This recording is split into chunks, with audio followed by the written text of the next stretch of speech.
الرحیم نحمدہ ونصلی علی رسولہ الکریم۔ آپ کو پتہ ہے ویلنٹائن ڈے کی آمد ہے اور آپ کو ایسے واقعات بھی ہم سے زیادہ سننے کو مل رہے ہیں کہ ایک صاحب کی گرل فرینڈ تھی، ان کے درمیان ریلیشن ہوتا ہے، حمل ٹھہر جاتا ہے، ہاسپٹل لے کے جاتے ہیں حمل گرانے کے لیے، اور پتہ چلتا ہے کہ جی گرل فرینڈ کی ڈیتھ ہو گئی تو بھاگ جاتے ہیں وہ۔ یہ ایک واقعہ ہے اور ایسے پتہ نہیں کتنے سینکڑوں درجنوں واقعات ہوتے رہتے ہوں گے۔ ہر واقعہ نمایاں بھی نہیں ہوتا، سامنے بھی نہیں آتا۔ میرے پاس بھی میں جب زیادہ تر کالز ریسیو کیا کرتا تھا تو بہت ساری لڑکیوں کی کالز آتی تھیں کہ دوستی کے نام پہ ہمارے ساتھ بہت کچھ ہو چکا ہے، لڑکے نے چھپ کے ویڈیو بنا لی ہے، اب کہیں اور شادی کرنا چاہتے ہیں تو بلیک میل کر رہا ہے، اور بلیک میل نہ بھی کر رہا ہو تو بہت عرصہ کھیلتا رہا ہے وہ ہمارے جذبات سے، ہماری جوانی سے۔ جب اس کا دل بھر گیا ہے تو اب شادی نہیں کر رہا۔ یہ صبح و شام رونے پیٹنے ادھر چلتے رہتے ہیں۔ آپ کبھی آئیں تو میں آپ کو دکھاؤں گا، اسی اسٹوڈیو میں بہت لوگ آ چکے ہیں روتے پیٹتے۔ لڑکیاں آ رہی ہیں، ڈاکٹر لڑکیاں آ رہی ہیں کہ ڈاکٹر سے ہماری دوستی ہوئی تھی، اس نے شادی کے لارے رپے دیے اور ہمیں یوز کرتا رہا، استعمال کرتا رہا۔ جب دل بھر گیا تو آج اب ٹوپیاں کرا رہا ہے۔ ایکچولی میرے ماں باپ نہیں مان رہے، میرے فلانے کا مسئلہ ہے، میرے ڈمکانے کا مسئلہ ہے۔ تو خدا کا واسطہ دے کے میں آپ سے کہتا ہوں کہ جس لبرلزم کی طرف آپ جا رہے ہو عورت کی آزادی کے نام پہ، اس میں خدا کی قسم عورت کی بربادی ہے۔ یہ بکاؤ مال بنتا جا رہا ہے۔ عورت جو ہے نا، ایک مرد کی ہوس پوری کرنے کا ذریعہ بنتی جا رہی ہے۔ عورت خود اپنے آپ کو تباہ کر رہی ہے، خود اپنے آپ کو برباد کر رہی ہے۔ اگر آپ کو اسلام سمجھ میں نہیں آتا، عقل سے فیصلہ کرواؤ نا۔ عقل کیا کہتی ہے کہ مرد جب عورت کی طرف جائے تو دوستی کے نام پہ کچھ بھی کرتا رہے اس کے ساتھ۔ گرل فرینڈ کے نام پہ لیو ان ریلیشن کی اصطلاح آپ نے سنی ہوگی، جو آپ کے باپ دادا نے کبھی نہیں سنی ہوگی۔ ہندوؤں میں بھی کبھی باپ دادا نے نہیں سنی ہوگی، گوروں نے کے باپ دادا نے کبھی نہیں سنی ہوگی۔ اب لیو ان ریلیشن کے نام سے ایک نئی بے حیائی معاشرے میں آ رہی ہے کہ آپ کسی سے بھی ایک کانٹیکٹ کر کے ایک ایگریمنٹ کر کے، معاہدہ کر کے اس کے ساتھ رہنا شروع کرتے ہیں۔ یہ گدھے گھوڑوں والا کلچر ہے کہ جیسے گدھے اور گھوڑا جو ہے نا، اس کا کوئی کانٹیکٹ نہیں ہوتا، بس کبھی بھی کسی کے ساتھ تعلق ہوا تو تھوڑا بہت کانٹیکٹ تو اس کا بھی ہوتا ہے۔ میرج جو ہے نا، میرج جو شادی ہے، یہ انسانوں کے رہنے کا طریقہ ہے، یہ تہذیب یافتہ لوگوں کے رہنے کا ایک طریقہ ہے۔ آپ اپنے معاشرے میں گدھے گھوڑے کا کلچر پروموٹ کرنا چاہتے ہیں تو ویلنٹائن ڈے منائیں، محبت کے نام پہ لڑکیوں کے کپڑے اتر رہے ہیں۔ مجھے اچھا نہیں لگ رہا ہے ایسی باتیں کرتے ہوئے، لیکن یہ ہو رہا ہے معاشرے میں۔ آپ کو کپڑے اترتے ہوئے اچھے لگ رہے ہیں اور ہمیں بول رہے ہیں تو آپ کو تکلیف ہو رہی ہے۔ تو بتاؤ یہ ہو رہا ہے کہ نہیں ہو رہا معاشرے میں؟ اس گدھے گھوڑوں والا کلچر اور کتے بلیوں والا کلچر آپ معاشرے میں لے کر آ رہے ہیں، تو خدا کا واسطہ آپ اللہ کا خوف آپ کے دل میں نہیں ہے۔ آپ عقل سے فیصلہ کروائیں کہ آپ یہ عورت کو عزت دے رہے ہیں، اس کو ایک بکاؤ مال بنا رہے ہیں، ایک ٹیشو پیپر کی طرح کہ جو استعمال سے پہلے بڑا خوشنما ہوتا ہے اور جب ٹیشو پیپر کو استعمال کر دیا جاتا ہے تو ردی کی ٹوکری میں پھینک دیا جاتا ہے۔ یہی حال ہے جو عورت کا فیوچر میں بننے والا ہے۔ ہمیشہ سے لڑکیاں باپ کے گھر میں پلتی تھیں اور باپ ان کے سر پہ ہاتھ رکھ کر اپنے گھر سے، باپ اور بھائی کے نگرانی میں، اس کے سائے میں اپنے شوہر کے گھر رخصت ہوتی تھیں۔ ان کی وہاں عزت ہوتی ہے۔ شوہر جب اپنی زوجہ سے اپنی خواہش پوری کرتا ہے تو اس کو اس کی بھاری قیمت دینی پڑتی ہے۔ یہ ارینج میرج ہوتی ہے، گھر میں ایک بیوی عزت کے ساتھ آتی ہے، باپ اور بھائی سیلیکٹ کرتے ہیں کہ یہ شخص ہماری بیٹی اور بہن کے قابل بھی ہے یا نہیں ہے۔ وہ دیکھتے ہیں، آپ ڈائریکٹ لڑکیوں کو بیوقوف نہیں بناتے۔ باپ کا سایہ ہوتا ہے لڑکی کے اوپر، بھائی کا سایہ ہوتا ہے۔ میں اس کی ایک مثال دیتا ہوں، جیسے گلاب کا پھول کے گرد اللہ نے کانٹے رکھے ہیں کہ اتنا آسان نہیں ہے اس پھول کو توڑنا، پہلے ان کانٹوں سے گزرنا پڑے گا۔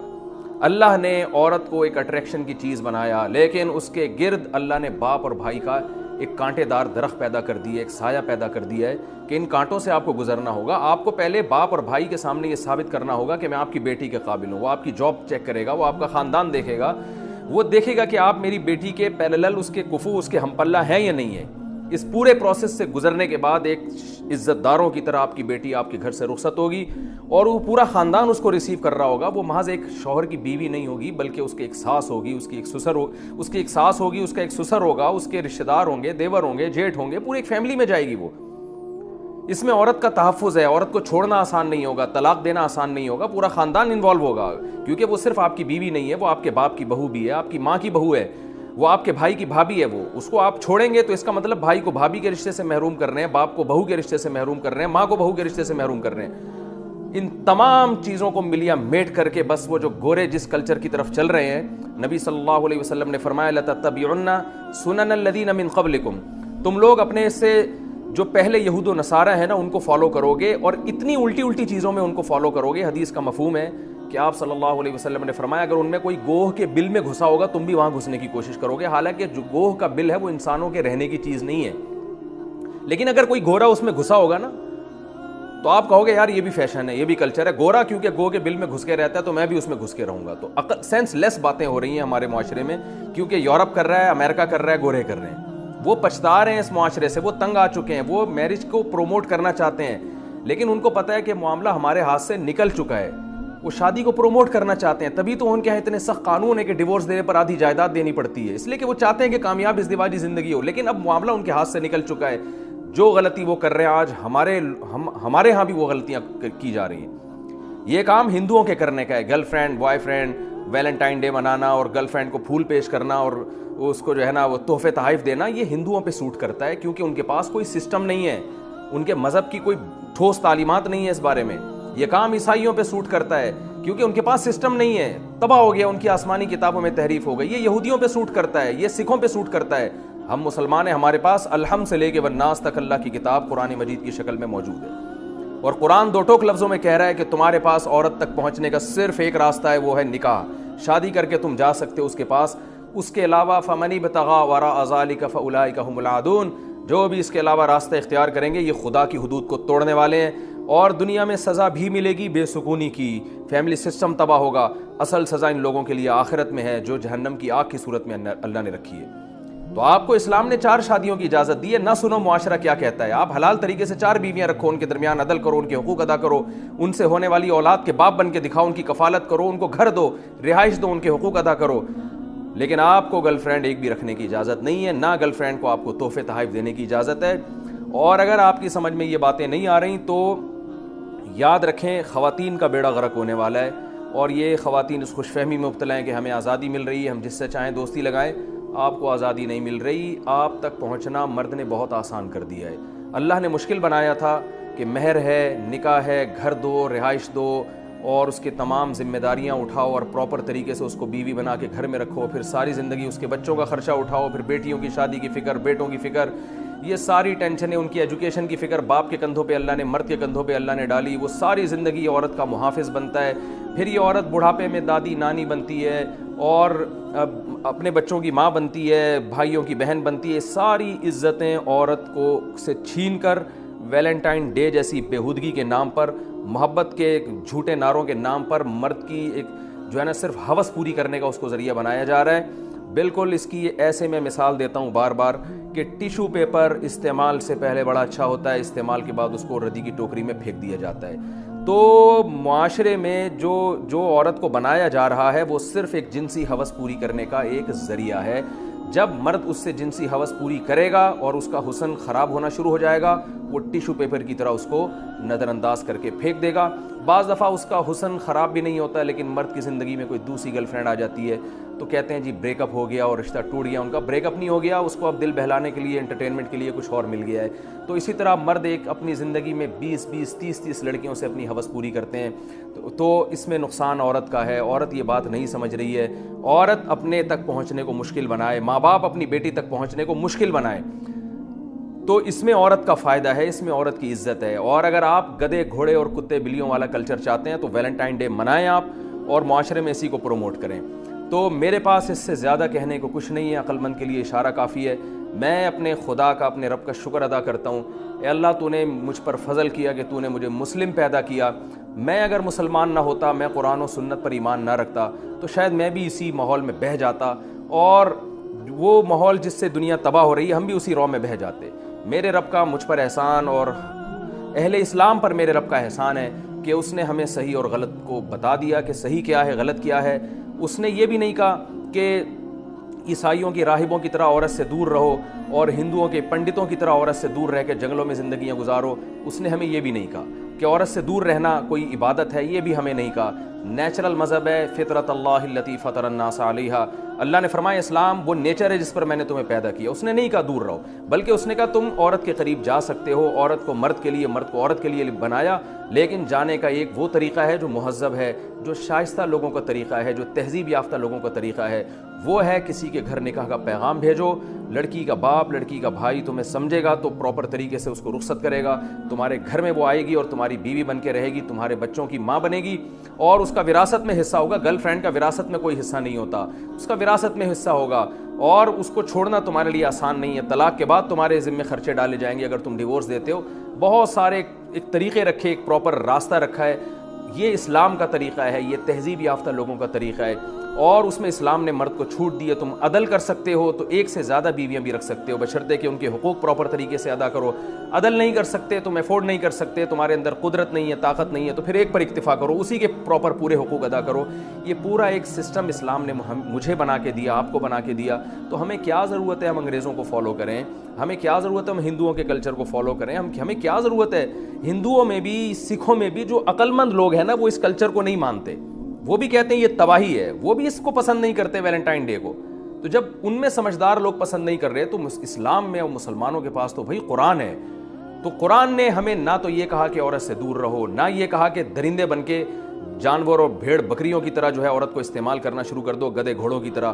اسلام نے ایک پراپر وے بتایا ہے, پراپر راستہ بتایا ہے. یہی اعتدال کا مذہب ہے. تو آج علماء کی ذمہ داری ہے کہ وہ لوگوں کو صحیح گائیڈ کر رہے ہیں, لوگوں کو بتا رہے ہیں کہ صحیح کیا ہے, غلط کیا ہے.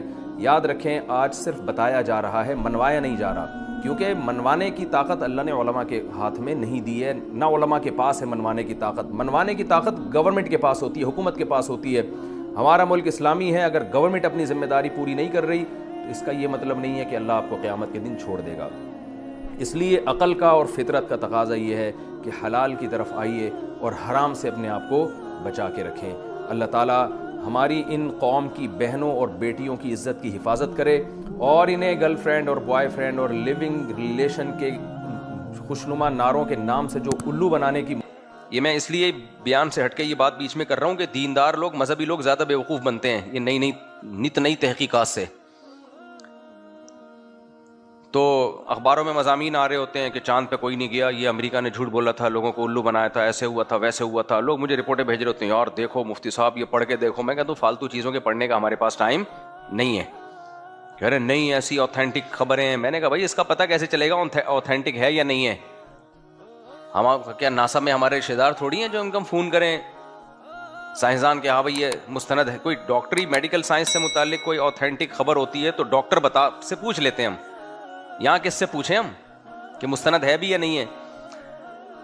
تو صحافی لکھ رہے ہوتے ہیں, یوٹیوب پہ ویڈیوز ہیں کہ بیوقوف بنایا گیا ہے, کوئی چاند باند پہ نہیں گیا. تو خوب سمجھ لو یہ مضمون بہت اہم ہے, اللہ کرے دماغ میں اتر جائے. اس کا ہمارے مذہب سے بڑا گہرا تعلق ہے.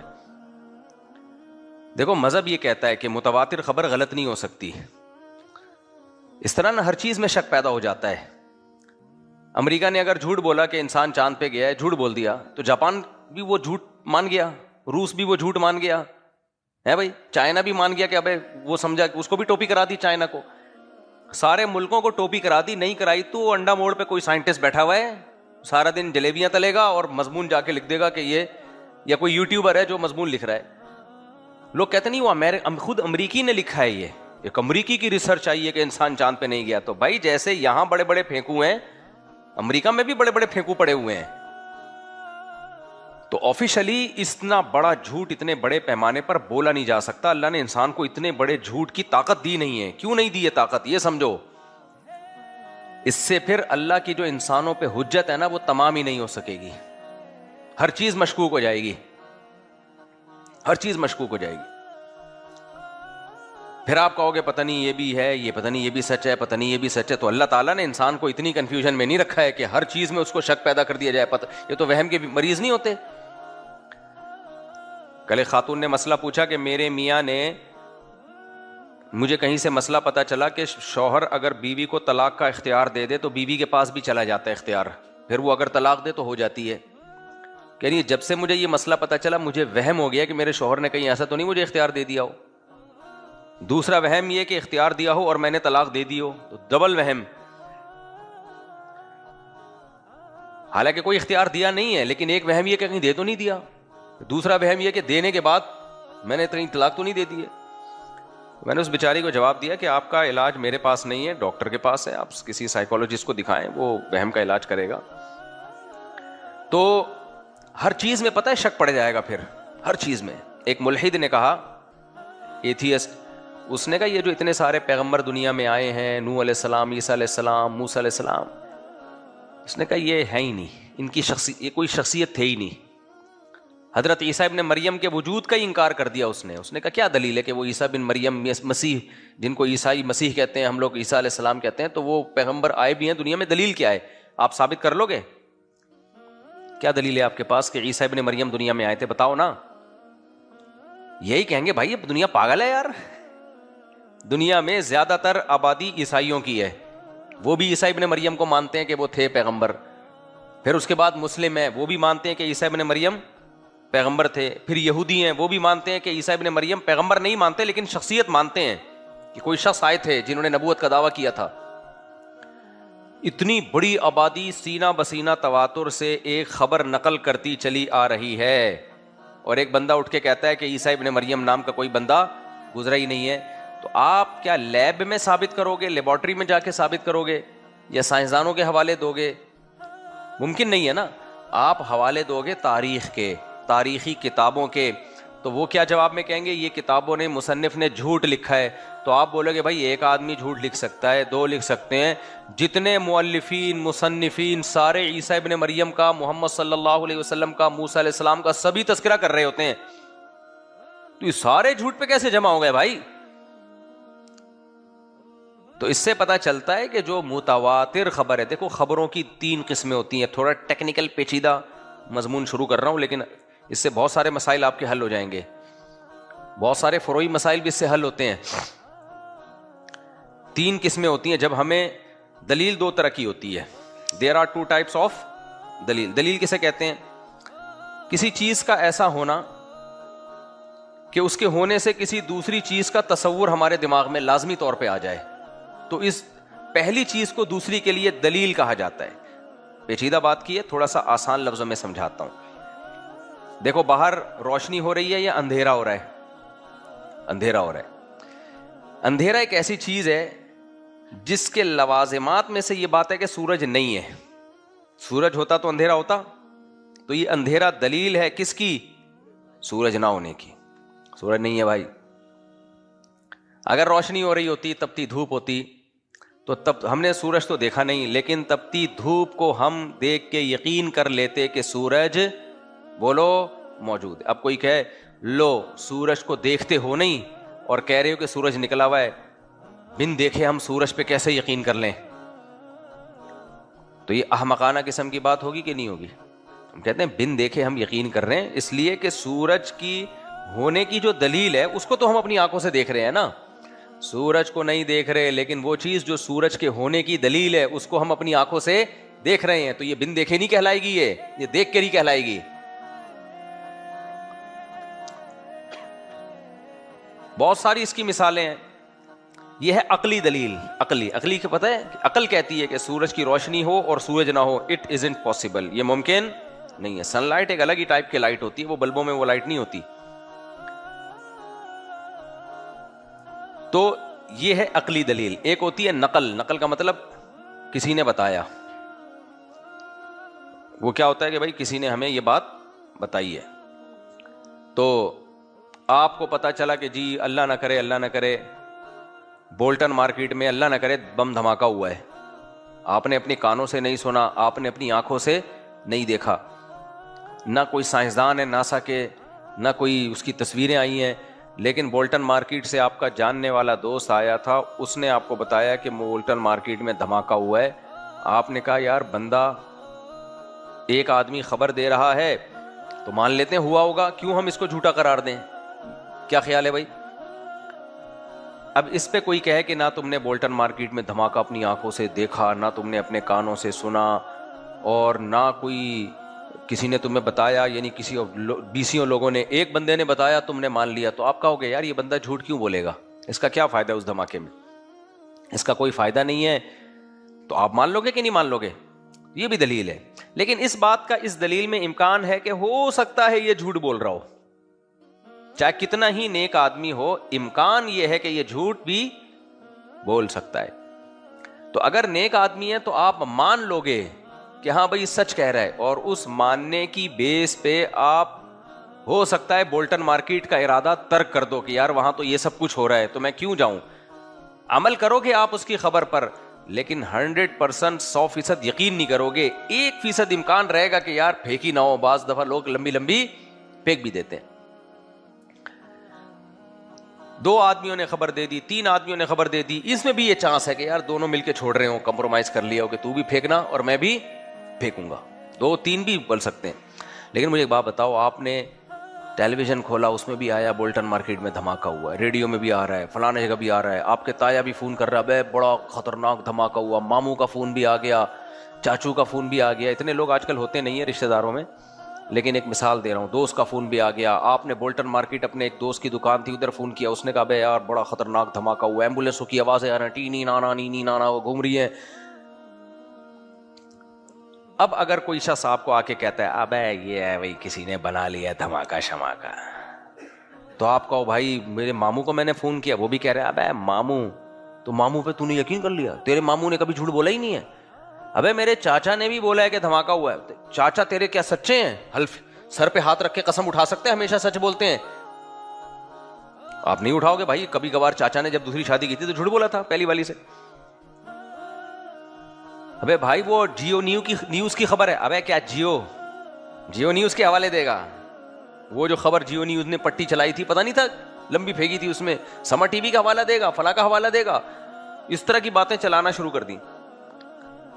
تو بے وقوف آدمی تو اس کی باتوں میں آ جائے گا کہ یار اتنے ثبوت پیش کر دیے اس نے, اس سے پتہ چلتا ہے ہو سکتا ہے یہ سب نے لمبی پھینکی ہو. لیکن عقل مند آدمی کہے گا, سنے گا بھی نہیں ایسی بات.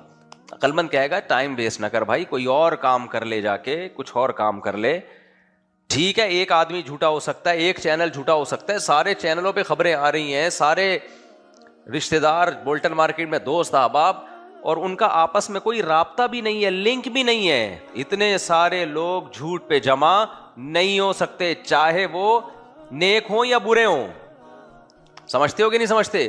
ایسی خبر کو جس کا جھوٹ پہ جمع ہونا عقلاً ممکن ہی نہ ہو, ایسی خبر کو اصطلاح میں کیا کہا جاتا ہے؟ خبر متواتر.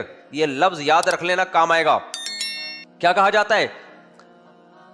خبر متواتر. یہ یاد رکھنے سے بہت سے شرعی مسائل حل ہوتے ہیں. دیکھو اسلام جو ہم تک پہنچا ہے وہ کیا لیب کے ذریعے پہنچا ہے یا ناسا والوں نے پہنچایا ہے, سائنسدانوں نے پہنچایا ہے؟ وہ انسانوں نے پہنچایا ہے نا. کیا خیال ہے؟ اور کوئی ویڈیوز بھیجی ہم تک, یہ خبر ہے, اس خبر تک پہنچا ہے نا. خبر در خبر در خبر. اسلام میں سب سے پہلی چیز کہاں سے شروع ہوتی ہے بھائی؟ محمد ابن عبداللہ صلی اللہ علیہ وسلم 1400 سال پہلے عرب میں پیدا ہوئے. یہ ہمیں کس نے بتایا؟ لوگوں نے بتایا, ہم سے پہلے لوگوں نے بتایا, تاریخ دانوں نے بتایا. جس کتاب میں پڑھا بھائی عرب میں محمد ابن عبداللہ پیدا ہوئے تھے, آپ کی والدہ کا انتقال ہو گیا 6 سال کی عمر میں, والد دنیا میں آنے سے پہلے چلے گئے. یہ ساری خبریں 1400 سال سے پرانی ہمارے ابا نے ہمیں بتائی, حالانکہ ابا نے یہ سب منظر اپنی آنکھوں سے نہیں دیکھا, نہ اماں نے ہمیں بتائی, اماں نے بھی نہیں دیکھا, لیکن پھر بھی ہم مان لیتے ہیں. کیوں بھائی؟ ایک بندہ نہیں ہے, جتنے مورخین ہیں, حتیٰ کہ وہ غیر مسلم بھی کیوں نہ ہو, سب یہی خبر نقل کرتے چلے آ رہے ہیں. ایسا ہوا ہے. اب اس میں تاریخوں میں اختلاف ہو سکتا ہے کہ فلاں تاریخ کو پیدا ہوئے یا فلاں تاریخ کو, وہ خبر واحد سے ثابت ہے. خبر واحد, کوئی کہتا ہے فلاں تاریخ کو, کوئی کہتا ہے فلاں تاریخ کو, لہذا اس میں آپ اختلاف کرو. لیکن کوئی پاگل اٹھ کے کہے کہ محمد صلی اللہ علیہ وسلم نامی کوئی شخصیت پیدا ہی نہیں ہوئے, محمد بن عبداللہ نام کے معاذ اللہ کوئی شخص پیدا ہوا ہی نہیں ہے, تو آپ کیا جواب دو گے اس کو؟ آپ بولو گے تیرا دماغ خراب ہو گیا ہے, وہ کہے گا میرا دماغ خراب ہو گیا, دلیل سے ثابت کر. کیسے ثابت کرو گے دلیل سے؟ آپ بولو گے بھائی اتنے لوگ بے وقوف ہیں. وہ جواب میں کہے ہاں بے وقوف ہیں. تو آپ کیا کہو گے؟ بھائی تو بے وقوف ہو سکتا ہے اکیلا, اتنے سارے لوگ مختلف جگہوں سے ایک ہی خبر نقل کرتے چلے آ رہے ہیں, وہ غلط نہیں ہو سکتے. پھر وہ جواب میں کہے ہو سکتے ہیں, تو آپ کے پاس کوئی جواب ہوگا؟ بحث ختم کرنی پڑے گی. اذا خاطبهم الجاہلون قالوا سلاما. یہ کیا کہ آپ نکل جاؤ گے بھائی تو نہ مان. سمجھ میں آ رہی ہے بات کہ نہیں آ رہی ہے؟ پھر یعنی اسلام کی بیس تو یہاں سے جب ہم بچوں کو بتاتے ہیں کہ دیکھو سیدہ آمنہ کے گھر میں بیٹے پیدا ہوئے, ان کا نام محمد رکھا گیا, تو یہاں سے اسلام کی بیس شروع ہوتی ہے نا. پھر اسلام کی بیس ہوتی ہے قرآن سے. قرآن الحمد سے لے کے والناس تک وہ اللہ کا تعارف کرواتا ہے, اللہ کے نبی کا تعارف کرواتا ہے. وہ قرآن جو ہم تک پہنچا ہے وہ کس نے پہنچایا ہے؟ لوگوں نے. کس نے پہنچایا ہے؟ لوگوں نے. اور ایسا پہنچایا ہے کہ کوئی اختلاف نہیں ہے اس میں. حالانکہ جن لوگوں نے پہنچایا ان کے آپس میں اختلافات بھی تھے. صحابہ کرام کے درمیان بھی سیاسی لڑائیاں ہوئی ہیں کہ نہیں ہوئی ہیں؟ پھر صحابہ کے بعد فرقے بھی بنے کہ نہیں بنے ہیں؟ صحابہ کے دنیا سے جانے کے بعد 2 فرقے تو وجود میں آ گئے تھے, شیعہ سنی. یہ تو اسی وقت کے ہیں نا. یہ لڑائیاں بھی ہوئیں, اختلاف بھی ہوئے, جھگڑے بھی ہوئے, سیاستیں بھی ہوئیں, خلافتیں آئیں بھی گئیں بھی, پوری دنیا میں مسلمان پھیلے. قرآن الحمد سے لے کے والناس تک سیم. کیا خیال ہے بھائی؟ کیوں؟ جن صحابہ نے نبی سے جیسا سنا انہوں نے تابعین کو آگے ویسا بتایا. حالانکہ صحابہ کے دور میں بہت پھیل چکے تھے, اور پہلے زمانے میں جب مختلف ملکوں میں لوگ جاتے تھے تو اس طرح نہیں ہوتا تھا جیسے آج ہوتا ہے کہ جا کے بھی تعلقات ہیں. نا نا نا نا. اگر کوئی کوفہ گیا ہے تو 4 سال کے بعد کوفہ سے آئے گا. وہ 4 سال تک اس کا کوئی رابطہ نہیں ہے. کوئی بصرہ گیا, کوئی افریقہ گیا, کوئی کہاں گیا, تو بالکل اس کلچر میں جا کے گم ہو گئے. لیکن قرآن سیم. تو اب کوئی غیر مسلم بھی جب کہے گا نا کہ یار تمہارا قرآن جو تم نے نبی سے نقل کیا ہے وہ ہر جگہ سیم ہی ہے, اس کا مطلب یہ سچا ہے, اس میں تحریف بولو نہیں ہوئی ہے. اس میں تحریف نہیں ہو سکتی. تحریف ہوتی تو اتنے سارے لوگ, کوئی گول میز کانفرنس ہوئی تھی بھائی, بہت سارے لوگ مل کے. یہ انسان کی فطرت ہے, پتہ ہے, اختلاف کرنا. انسان کی فطرت کیا ہے؟ سارے ایک طرف جا رہے ہوں گے نا, 2-4 آدمی الٹے چلنا شروع ہو جائیں گے. یہ انسان کی کچھ ہے, پھر میں بعد میں بتاؤں گا کیا ہے وہ. آپ یہ دیکھ لو, گھر میں بچی کی شادی کا مسئلہ ہو, بیٹے کی شادی کا مسئلہ ہو, 6 آدمی گھر میں رہتے ہوں گے نا, وہ 6 متفق نہیں ہو پائیں گے. ایسے ہونی چاہیے, وہ ایسے ہونی چاہیے, یہاں ہونی چاہیے, وہاں ہونی چاہیے. یہ 6 آدمیوں کی لڑائی ہو جائے گی اس میں. تو 6 لاکھ آدمی کسی ایک بات پہ جمع ہو سکتے ہیں؟ اگر ہو رہے ہیں تو مطلب اس بات میں اتنی پاور ہے کہ اس کے خلاف جانے کا کسی کے پاس آپشن ہی نہیں ہے.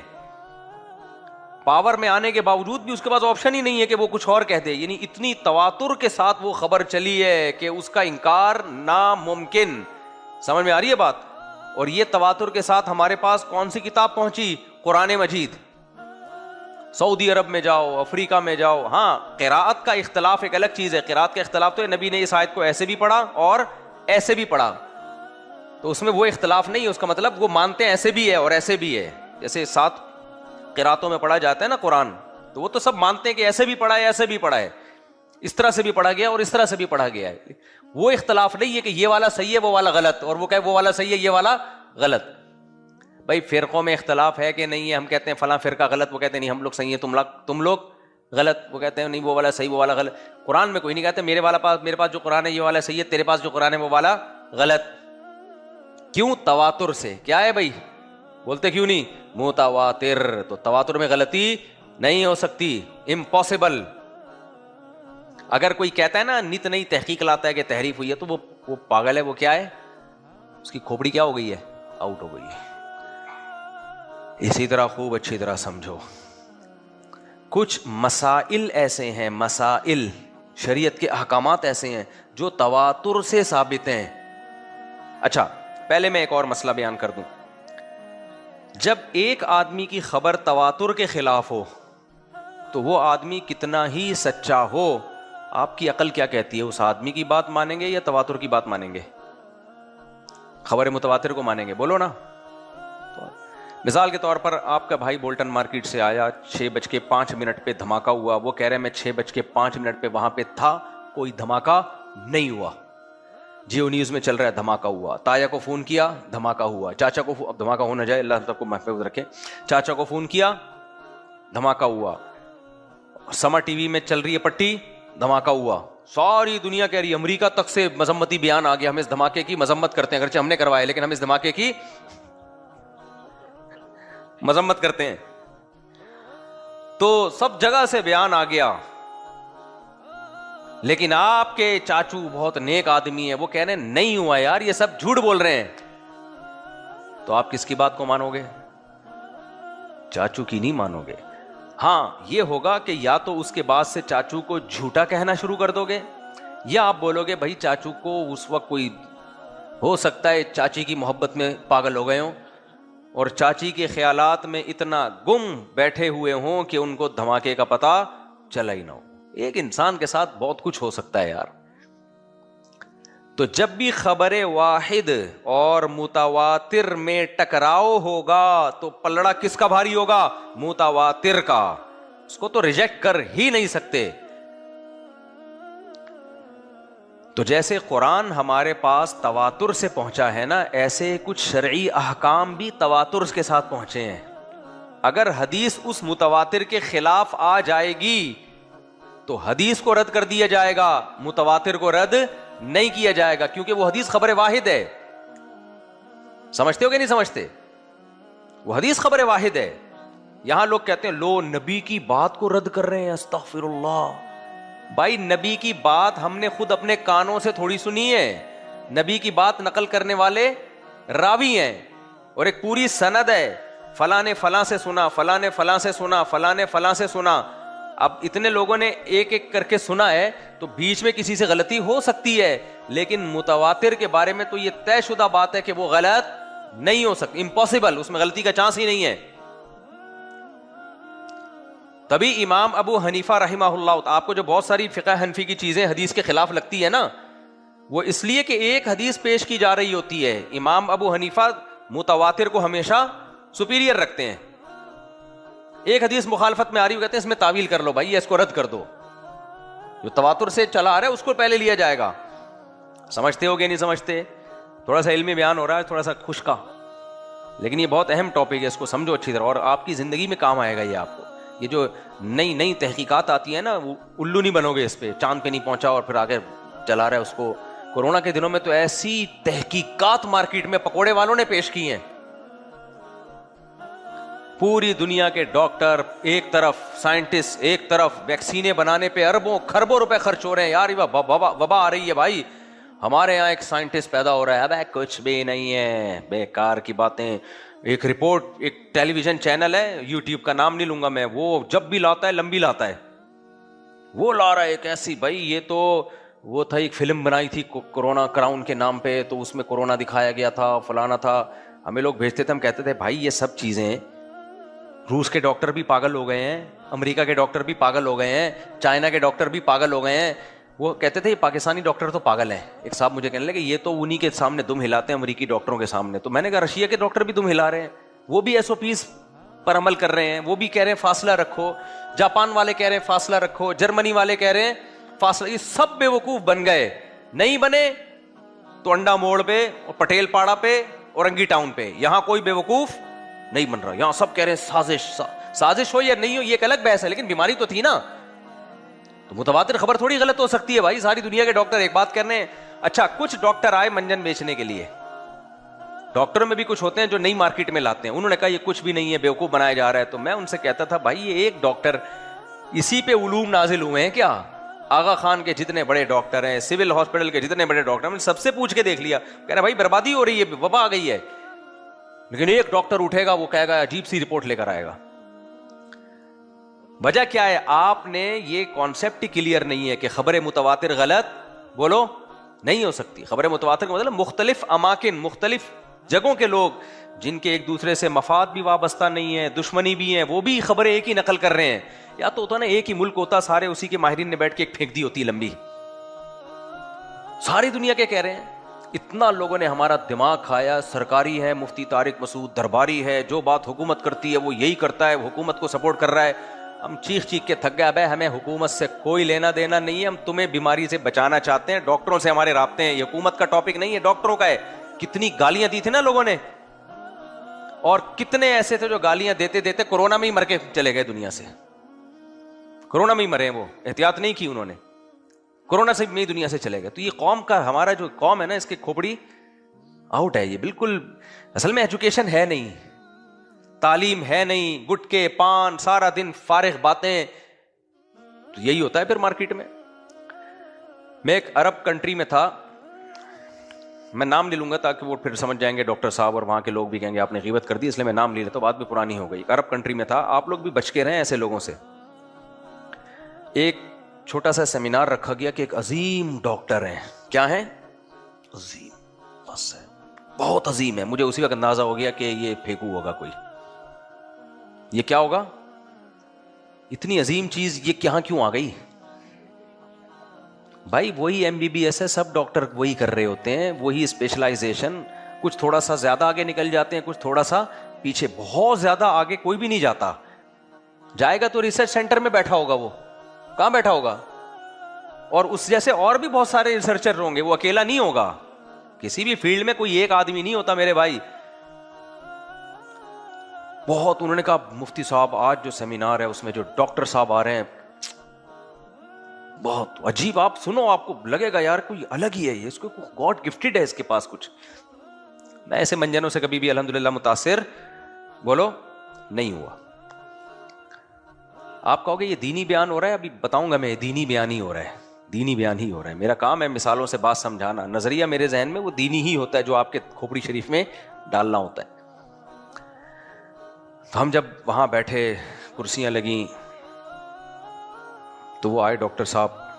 سب سے پہلے تو ڈاکٹر کی اپنی صحت دیکھ کے میں نے کہا کہ یہ بہت کوئی عظیم ہی چیز ہے. یہ اتنے باریک ڈاکٹر تھا وہ. مجھے ہمارے محلے میں ایک حکیم صاحب ہوا کرتے تھے, 100 سال تو جیے ہوں گے. وہی حکیم کمبخت خود کچھ اور کھاتے ہیں, ہمیں کچھ اور کھلاتے ہیں. عوام کو کھلائیں گے وہ سونے اور چاندی کے کشتے وشتے ان کے گردے خراب کرنے کے لیے, خود الگ چیزیں بنا کے کھا رہے ہوتے ہیں. یہ حکیم 100 سال زندہ رہتا ہے, لیکن حکیم سے علاج کرنے والا 50 سال سے زیادہ نہیں چلتا. حکیم میں نے بہت دیکھے 90-99 سال کے. تو وہ جو تھے نا, تو وہ ہمارے محلے میں ایک حکیم تھے, وہ واقعی بڑے اچھے حکیم تھے, دہلی کے, انڈیا کے, اور 100 سال جیے ہیں. وہ بڑے نیک آدمی تھے واقعی. وہ ان لوگوں میں نہیں تھے کہ 2 نمبر. وہ مجھے کہتے تھے بیٹا ایک بات یاد رکھنا, موٹا فقیر اور دبلا حکیم ان پہ کبھی اعتماد مت کرنا. فقیر ہے تو کمبخت اتنا موٹا کیوں ہے تو, اور حکیم ہے تو اتنا باریک کیوں ہے تو؟ اپنی صحت تو بنا نہیں سکا, دوسروں کو کیا صحت دے گا تو؟ ابھی جم ٹرینر آ رہے ہوتے ہیں کچھ یوٹیوب پہ, یہ کرو پھر یہ کرو. آدمی ان کی اپنی فزیکل فٹنس دیکھتا ہے, آدمی حیران ہو جاتا ہے بھائی کہ تو اپنے آپ کو تو دیکھ تو. تو وہ جو تھے نا, وہ جب ڈاکٹر صاحب کو میں نے دیکھا, میں صرف آپ کو لوگوں کی نفسیات بتا رہا ہوں, کتنے ترقی یافتہ ملکوں میں, کتنے پڑھے لکھے علاقوں میں, کتنے مالدار لوگوں میں بھی کیسے کیسے لوگ بیوقوف بنتے ہیں. تو کہنے لگے کہ ایک وہ بہت عظیم ڈاکٹر ہے. ایک مولانا صاحب بیٹھے ہوئے تھے, بڑے اچھے قابل مفتی ہیں. وہ کہنے لگے مفتی صاحب جب آپ ملو گے نا, واقعی مجھے کہنے لگے وہ اتنا زبردست ڈاکٹر ہے کہ اس پہ دبئی پہ بھی پابندی لگی, دبئی میں, کیونکہ اس کی وجہ سے سب ڈاکٹروں کی کلینکیں بند ہو رہی تھیں. اس کو امریکہ سے نکالا گیا, اس کی وجہ سے وہاں سب کا منجن بند ہو رہا تھا. اس کو یو کے سے نکالا گیا, کیونکہ یو کے میں لوگوں کو لگا کہ جب یو کے میں رہا نا تو ہماری میڈیکل سائنس تو بند, ہماری دکانیں تو بند. ایک ہی آدمی بھائی, تو سیاست سمجھ رہے ہیں, یعنی سب کی دکانیں کیا ہو رہی تھی ڈاکٹروں کی, بند. اس لیے اس پہ میں اسی وقت میں نے کہا بھائی اس کو تو یو کے سے بھی بھگایا ہے. یعنی یار ہماری قوم کی مینٹیلٹی دیکھو آپ, جو چیز نیگیٹو ہے اس کو پازیٹیو لے رہے ہوتے ہیں, جو پازیٹیو ہے اس کو نیگیٹو لے رہے ہوتے ہیں. تجزیہ کرنا بہت مشکل کام ہے بھائی, کھوپڑی چاہیے اس کے لیے. حضرت مولانا اشرف علی تھانوی رحمہ اللہ تعالیٰ کے ایک ملفوظ نظر سے گزرا. میں تو بیانات میں کئی بار یہ بات کہہ چکا تھا, لیکن انہوں نے جس طرح سے ملفوظ میں بتایا نا, وہ مزہ بہت آیا اس میں. میں اکثر بیانات میں کہتا تھا ہمارے پیغمبر صلی اللہ علیہ وسلم کے برحق ہونے کی دلیل, ایک بہت بڑی دلیل یہ کہ آپ کی سیرت میں تکلف نہیں تھا. آپ کی سیرت میں تکلف نہیں, کبھی آپ نے بشریت سے اونچا ہونے کا دعویٰ نہیں کیا. ہمیشہ انما انا بشرم مثلکم, میں تمہاری طرح کا انسان ہوں, یہی کہا نا آپ نے. وہ آتے تھے آپ یہ کر دیں, آپ چشمے جاری کر دیں, آپ ایسے کر دیں, آپ ایسے کر دیں, مردوں کو زندہ کر دیں وغیرہ. آپ نے فرمایا سبحان ربی, بھائی میں نے خدا ہونے کا دعویٰ تھوڑی کیا ہے, میرا خدا یہ سارے کام کر سکتا ہے, میں تو اس کا بھیجا ہوا پیغمبر اور بشر ہوں. وہ پھر کہتے تھے آپ ہمیں بتائیں فلاں کس کا بیٹا ہے, غیب کی خبر بتائیں, کل کیا ہوگا, پرسوں کیا ہوگا. آپ فرماتے تھے لو کنت اعلم الغیب لاستکثرت من الخیر, بھائی میرے پاس غیب کا علم ہوتا تو مجھے کبھی کوئی نقصان ہی نہ ہوتا. مجھے تو خود نقصانات ہو رہے ہیں, جنگوں میں شکست ہو جاتی ہے, بعض دفعہ کوئی کام میں کل کا سوچ کے کرتا ہوں نقصان ہو جاتا ہے. مجھے اگر پہلے سے پتا ہو کہ کل کیا ہونے والا ہے تو مجھے نقصان کیوں ہو. کتنے دعوے میں کلیئرٹی ہے کہ نہیں ہے؟ نہیں آئی سمجھ میں میرا خیال ہے بات. کوئی مذہبی آپ نے اسکالر دیکھا جو 2 نمبر ہو اور وہ اپنی ایسی نفی کرتا ہو اپنی ذات کی؟ کوئی دیکھا آپ نے؟ شف سرکار کو دیکھ لو. آپ شف سرکار کے پاس جاؤ کہ میری والدہ کی بینائی چلی گئی ہے, میں چاہتا ہوں واپس آ جائے. وہ کہے گا کہ میں تو تمہاری طرح کا انسان ہوں, اگر میرے ہاتھ میں لوگوں کی بینائی لانا ہوتا تو میں آغا خان میں لوگوں کے آنکھوں کا یہ کسی آئی اسپیشلسٹ کے پاس بیٹھا ہوتا. یہ کہتا نا وہ. آپ شف سرکار کے پاس جاؤ کہ حضرت آپ نے پھونک لگا کے فلاں کا گھٹنا ٹھیک کر دیا, حضرت میرا گھٹنا بھی ٹھیک کر دیں. پھونک سرکار اگر اوریجنل 1 نمبر پیر ہوتا تو وہ کہتا بھائی میری پھونکوں میں اگر اتنی طاقت ہوتی تو میں سلنڈر بھروا کے آغا خان ہاسپٹل میں رکھ لیتا. پھونکوں کے سلنڈر جو بھی آتا آغا خان والے اس پہ اسپرے کرتے اور اس کے گھٹنے ٹھک کر کے ہول سیل کے حساب سے گھٹنے جڑتے لوگوں کے. یہ کہتا نا. مجھے لگ رہا ہے آپ لوگ کے سمجھ میں نہیں آ رہا. جتنے عامل ہیں اوٹ پٹانگ لمبی لمبی پھینکتے ہیں, آپ ان کے پیر و مرشد کے پاس چلے جاؤ, جو جاہل پیر ہیں ان کی بات کر رہا ہوں. آپ جاؤ حضرت میرے سر پہ بال نہیں آ رہے, تو اس کو چاہیے جواب میں کیا, میں کیا ہیئر ٹرانسپلانٹیشن کا ڈاکٹر ہوں کیا ہیں؟ لوگ مجھ سے آگے پوچھتے ہیں میری 2 شادیاں ہو گئی, کوئی طاقت کی دوا بتا دیں. میں کہتا ہوں میں کوئی حکیم ہوں, میں کوئی ڈاکٹر ہوں بھائی. لوگ مجھ سے آگے پوچھتے ہیں نا کاروبار, میں کوئی کاروباری مشورے دیتا ہوں؟ میرے اپنے کاروبار نہیں کتنے ڈوبو چکا ہوں میں. آپ ان جاہل پیروں کے پاس جائیں, سب کچھ انہی کے پاس ہے, سب کچھ. وہ واقعہ نہ رہ جائے وہ جو میں سنا رہا تھا وہ ڈاکٹر صاحب کا نا, پھر اس سے آگے میں آؤں گا, ایک ٹرن ماروں گا. ایک ٹاپک ہے وہ جو میں نے دماغ میں ابھی میرے نازل ہوا ہے دماغ میں وہ. تو آپ جتنے یہ وہ کیا کس کی بات کر رہا تھا میں, پیروں مرشد سرکار کو دیکھ لو, یہ جتنے بدعتی پیر ہیں ان کو دیکھ لو, بیٹھے ہوں گے پھینکتے جائیں گے. بھائی تمہاری پوزیشن ہے کیا, تم ہو کیا؟ ہمارے نبی سے پوچھتے تھے غیب کے آپ کل کی بات بتائیں پھر ہم آپ کو نبی مانیں گے. نے فرمایا بھائی کل کی بات تو اللہ جانتا ہے, میں تھوڑی جانتا ہوں. اور اتنی وضاحت کر دی, دیکھو اگر میں کل کی باتیں جانتا ہوتا تو مجھے کبھی نقصان ہوتا ہے؟ کبھی بھی نقصان نہیں ہوتا. مجھے تو پتہ چل جاتا یہ کام کرنے سے یہ نقصان کا خطرہ ہے, میں نہیں کرتا. تم دیکھ رہے ہو مجھے بھی نقصان ہوتا ہے. پھر وہ کہتے تھے آپ تو بازاروں میں خریداری کرتے ہیں, بھائی آپ کے پاس تو فرشتے ہونے چاہیے تھے, آپ بازاروں میں جاتے ہیں, شاپنگ بھی کرتے ہیں, خریداری بھی کرتے ہیں. تو نبی نے فرمایا تو کیا ہو گیا, میں تو بشر ہوں, انسان تو خریداری بھی کرے گا, کیا خیال ہے بھائی, اس کی اولاد بھی ہوگی. وہ کہتے تھے کہ آپ جو ہے موت کے بارے میں کہتے تھے, آپ نے فرمایا کہ آپ ان سے کہہ دیے کلو نفس ذائقۃ الموت, ہر نفس نے موت کا ذائقہ چکھنا ہے. افإن مت فهم الخالدون, آپ پر موت ہوگی تو کیا یہ ہمیشہ رہیں گے, یہ بھی تو دنیا سے جائیں گے. اور صرف نبی نے باتیں نہیں کی ہیں, معاذ اللہ, نبی نے ذہن بنایا صحابہ کرام کا, یہ ذہن بنا کے گئے ہیں. خدا کی قسم باتیں کرنا آسان ہوتا ہے, ذہن بنانا مشکل. بعض دفعہ پیر و مرشد باتیں کر رہا ہوتا ہے تواضع کی, میں خاکسار, میں متواضع, میرے پاس تو کچھ بھی نہیں ہے. ذہن وہ یہ بنا رہا ہوتا ہے کہ میں بہت بڑی فلم ہوں, میں بہت مبارک ہستی ہوں, اور میرے پاس اختیارات ہیں, میرے پاس طاقتیں ہیں. لہذا توحید کی دعوت دے رہا ہوگا, مرے گا تو اسی کی قبر پہ سجدے کر رہے ہوتے ہیں لوگ, کیونکہ ذہن ایسا بنا کے گیا ہوتا ہے وہ.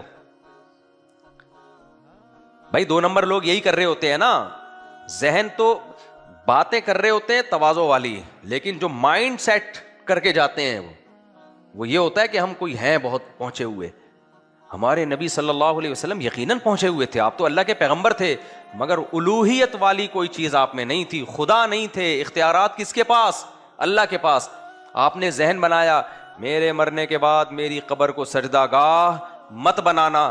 بعض دفعہ انسان ایسے بھی کہہ دیتا ہے تواضعاً کہہ دیتا ہے نا, پیر و مرشد تو چاہتا ہے میرے مرنے کے بعد میری قبر پہ سجدے ہوں, وہ تواضعاً کہہ دے گا دیکھو سجدہ نہیں کرنا, توحید پرست بنو. اندر سے چاہ رہا ہوگا کیا ہو, سجدے ہوں. لیکن ہمارے نبی نے امکان ہی ختم کر دیا. فرمایا اللہ یہود و نصارہ پر لعنت کرے جنہوں نے اپنے پیغمبروں کی قبروں کو سجدہ گاہ بنایا. اب لعنت کے بعد تو آپشن کیا ہو گیا, کس قدر سخت تنبیہ، ان پر لعنت ہو جو انہوں نے اپنے پیغمبروں کی قبروں کو عیدگاہ بنایا، سردگاہ بنایا. سمجھتے ہو کہ نہیں سمجھتے؟ تو یہ جو دعوے میں کلیئرٹی ہے نا، دعویٰ ایک ہی ہے، میں اللہ کا بھیجا ہوا پیغمبر، میرا کام اللہ کا پیغام تم تک پہنچانا. پھر وہ کہتے تھے بھئی اللہ نے فرشتے کو کیوں نہیں چنا؟ بھئی اللہ سے پوچھو، میں کیوں بتاؤں.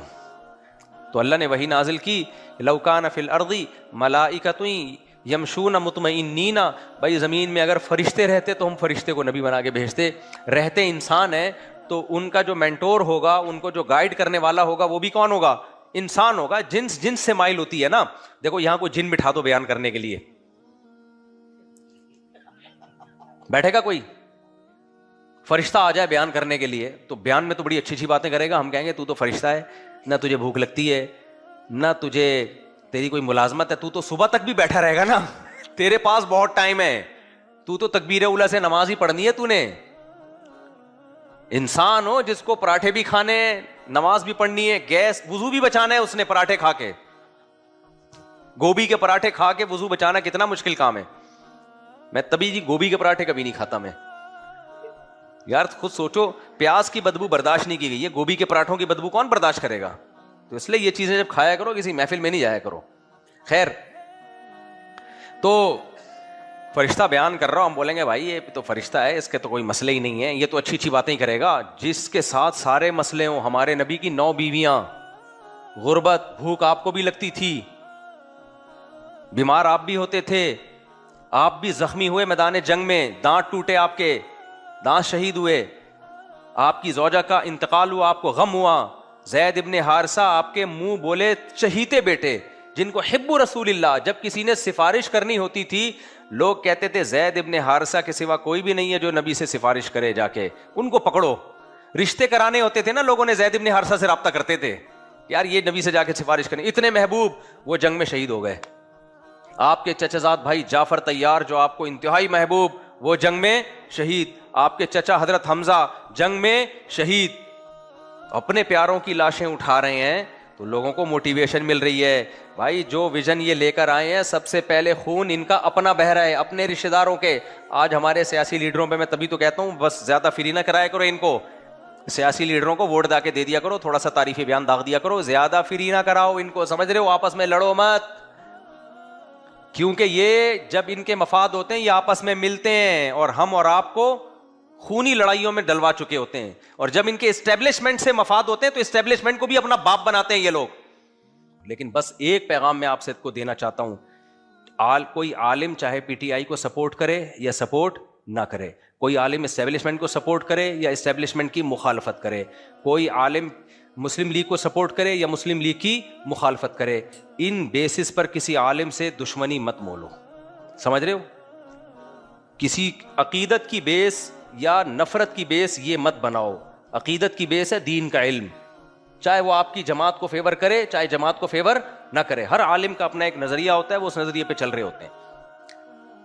یہ نہیں ہونا چاہیے. ایم کیو ایم کے دور میں ایک بڑے عالم تھے جو ایم کیو ایم کو سپورٹ کرتے تھے. بہت سے علماء کو ان پہ اعتراض تھا، یار آپ ایم کیو ایم کو سپورٹ کر رہے ہو. پھر علماء نے ان کو بٹھایا تو انہوں نے بتایا کہ میں کیوں سپورٹ کر رہا ہوں. چند چیزیں ایسے ویلڈ پوائنٹ انہوں نے بتایا کہ علماء خاموش ہو گئے.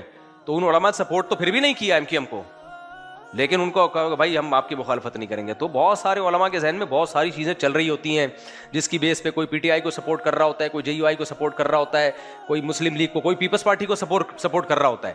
تو ہمیں آپ اس میں اعتدال میں رہو. اس بیس پر علماء سے دشمنی مت مولو کہ وہ فلانے میں کیوں ہے، وہ فلانے میں کیوں ہے، فلانے میں. سب علماء اور انبیاء کے وارث ہیں. جو بھی خیر کی بات کر رہا ہے ممبر پہ بس اس کی بات کو لو. آپ اس اختلاف میں زیادہ آگے مت جاؤ، ورنہ زبانیں خراب ہوں گی، دل خراب ہوں گے، اور عقیدت پھر سب سے ختم ہو جائے گی. جب ایک سے عقیدت نکلتی ہے تو آہستہ آہستہ کر کے سب سے عقیدت نکلتی ہے. اسی طرح اپنے رشتہ داروں کے بھی خلاف مت ہو. آپ کے رشتہ داروں میں تو دیکھتا ہوں رشتہ دار جمع ہو نا کہیں دعوت پہ، کوئی اسٹیبلشمنٹ کو سپورٹ کر رہا ہے، کوئی عمران خان کو سپورٹ کر رہا ہے، ایسے یا منہ سے غصے میں جھاگ نکلنا شروع ہو جاتے ہیں. پاگل ہو گیا ہو یار، برین ہیمریج سے مر جاؤ گے بھائی. تمہارے رشتہ دار ہیں یار، تمہارے بھائی بہنیں ہیں، چچا ماموں ہیں، ملو آپس میں. چاہے کوئی پی ٹی آئی میں، کوئی جے یو آئی میں، کوئی مسلم لیگ میں، کوئی بات نہیں، ایک حد تک آگے جاؤ. تو میں کہہ رہا ہوں یہ لیڈروں کے چکر میں بہت زیادہ آگے جانے کی کوشش مت کرو. اب میں جلدی سے وہ ٹاپک ختم کرتا ہوں. تو میں کہہ رہا تھا دیکھو نبی کریم صلی اللہ علیہ وسلم کی طبیعت میں سادگی، نبی صلی اللہ علیہ وسلم کی طبیعت میں بے تکلفی، جو بات پوچھی جا رہی ہے آپ اس کا جواب دے رہے ہیں، سمجھ رہے ہیں؟ تو حضرت مولانا تھانوی رحمہ اللہ نے لکھا، یہ بڑی زبردست بات لکھی، فرمایا کہ پیغمبر کے صداقت کی بہت بڑی دلیل یہ ہے کہ آپ کی طبیعت میں تکلف نہیں تھا۔ بخاری کی حدیث ہے، آپ صلی اللہ علیہ وسلم فجر کی نماز پڑھانے کے لیے کھڑے ہوئے، اقامت ہوئی، آپ نے فرمایا یا ایھا الناس انما انا بشر مثلکم، اے لوگوں میں تمہاری طرح کا انسان ہوں، انسا کما تنسون، ایسے ہی بھول جاتا ہوں جیسے تم بھول گئے۔ پھر فرمایا مجھ پہ غسل فرض ہے اور میں غسل کرنا بھول گیا۔ اب جو کم ظرف ہوگا وہ اس کو دلیل سمجھے گا پیغمبر کے نبی نہ ہونے کی، معاذ اللہ، وہ کہے گا دیکھو نبی ہو کے غسل کرنا بھول گئے، یہ کیسے نبی ہیں؟ لیکن جس کی کوئی مینٹل لیول صحیح ہوگا نا، دماغ صحیح ہوگا، کہے گا خدا کی قسم کوئی جھوٹا شخص اتنی بڑی بھول کا برسر ممبر اعلان نہیں کر سکتا۔ یہ اس کی علامت ہے، جو آپ کے دل میں وہ آپ کی زبان میں۔ تکلف والے لوگ ایسے تھوڑی کرتے ہیں، جھوٹا آدمی تکلف کر کے تو جھوٹ بول رہا ہوتا ہے نا، باتیں گھماتا ہے، بڑی بڑی باتیں کرتا ہے، ادھر سے گھمائے گا۔ ہمارے نبی کی سیرت کتنی صاف، آپ صلی اللہ علیہ وسلم خطبہ دے رہے ہیں، خطبے کے دوران آپ نے اپنے نواسوں کو دیکھا، سیدنا حسن اور سیدنا حسین کو۔ اب خطبے کے دوران باتیں کرنا منع، کیا خیال ہے؟ ایسا ہی ہے نا؟ ہمارے نبی خطبہ دیتے ہوئے خطبہ چھوڑ کر گئے، دونوں کو اٹھا کے لے آئے گود میں، اور پھر آپ نے یہ بھی فرمایا، آگے بڑی عجیب بات ہے، آپ نے فرمایا اللہ تعالیٰ صحیح کہتا ہے، انما اموالکم واولادکم فتنہ، تمہاری مال اور اولاد فتنہ ہے۔ دیکھو میں اللہ کا ذکر کر رہا ہوں، خطبہ دے رہا ہوں، لیکن اولاد کو دیکھ کے مجھ سے برداشت نہیں ہوا۔ اللہ نے صحیح کہا، یہ تمہیں اللہ کے ذکر سے غافل کرتے ہیں۔ یار اتنی کلیئرٹی یار، گویا اپنے آپ کو خطا کار بھی قرار دے رہے ہیں کہ بھائی یہ بچے دیکھ کے میں تو، اللہ نے صحیح کہا ہے کہ یہ بچے اللہ کے ذکر سے تمہیں کیا کرتے ہیں؟ غافل۔ خطبہ دے رہا ہوں اور مجھ سے نہیں رہا گیا، غفلت طاری ہو گئی میرے اوپر۔ اصل میں طاری ہوئی نہیں، اللہ نے طاری کروائی ہے آپ کے اوپر، تاکہ آپ کی جو سیرت ہے نا، صاف ستھری سیرت، وہ عوام کے سامنے آئے۔ عرب نا اپنے بچوں کو زیادہ لفٹ نہیں کراتے تھے، اس کو وقار کے خلاف سمجھتے تھے۔ جو زیادہ باوقار لوگ ہوتے ہیں، سوٹ ٹائی ہر وقت 3 پیس سوٹ میں، بچوں کو ایسے کر رہے ہوتے ہیں نا، آپ نے دیکھا ہوگا مختلف ڈیزائن کے ابا گھروں میں پائے جاتے ہیں۔